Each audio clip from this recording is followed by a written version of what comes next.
Kakori narrativa ero jowete gi osebedo ka wacho osetemo lieko ni narrativa ma sirikal sani koro temo biro godo ni ng'anyo mosebed kitibe pacho ka en mano mar loko loch. Bende nyalore rawere manitiere pacho ka Gen Z ma ng'e ni gin rawere matindo miwacho ni moko kuom gi gin higni 18 nyaka gimoro kata 20 en 25. Bende nyalo loko loch kaka jatend pinya kaachiel kod jatend migao mar arita osebedo ka lieko.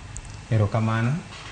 Mokwongo adwa wacho ni it is not possible one rowere one ji kaka Gen Z mondo walok loch. It is not possible kalure ni moloko loch ni neno kata mana kane 2024 protest kamano chope no jolonyo bedo deployed koro nyisi ni it is not possible. One gi mwadwaro, it is so simple. Ng'anyo ni the government, the answer lies within by the government. Gini maginyalo tieko ng'anyo ni to gini maginyalo either gigno mondo ng'anyo ni dhi mbele kata giamua dichiel to gitiek ng'anyo ni. Wach mar tieko ng'anyo ni mokwongo mbada wuoye nikech ng'anyo no chako to wan ga agenda achiel. We want jobs manigi mano promise wano dhi miyo mane gi mwadwaro.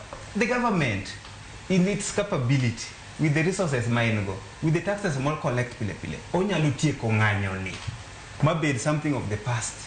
Onyalo tieke onego ng'ima no onyalo tieke nade to kiwe man nikidwa igno nikidwa bano wacho ka gineno naneno kata bunge ma Belgut no ba wach nyoro cha mano ng'anyo mano medo mana ket medo kumwa ich wang mondo mi wachak wadhi ndara ke to adier wala longima ji tho saba ji no tho kendo 2020 June 25th anniversary ji no chako tho jois wala lo ji mang'eny. The government oman the solution kaka nyalo tieko gini very fast. Mokwongo kabisa gumewo jedhie ng'anyo. The president won kane last year no wacho ni no komo wuoyo gi the youths mo wacho ni they address the issue of unemployment. Ni mokwongo or the reduce the number of advisors. En kar mondo reduce en goro kendo koro increase. Increase to sechego increase to imiyo gi salary. Ere tich ma jogo tiyo kupogre gi mana chiwo advices. Wadwaro the youths to tije gi wadwaro gi niya ondikie joma be pok oyude tich. Yawa wan tich karang'o ondikie joma pok oyude tich. In koro kono reshuffle cabinet okelo ng'ama osebedo governor 2 terms. Ng'ama kata ko spend 1 million daily for the next 100 years pesa ni okru.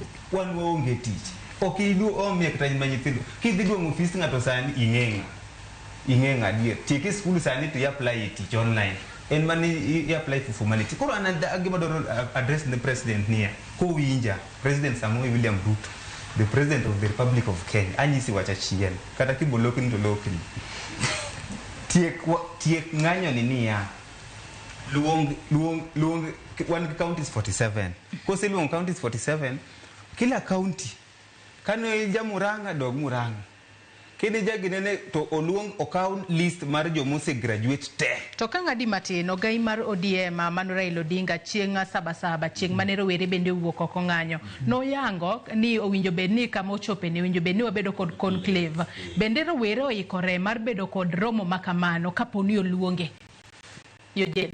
An mokwongo adawacho ni wuoyo mang'eny dialogue wadhi dialogue kwaseng'e ansa mwadwaro pasenge ni answer mwadwaro wadwaro tije bane is the simplest answer mwadwaro okwadwaro weche moko ni mbaka mwadhi gogo is equal to tije kaki okimiwa tije no oe zidhe mbaka mana matin mondo wadhi yweyo mondo wadhi yweyo but akiani an government secretary aya makewa mak paro no gi kanyo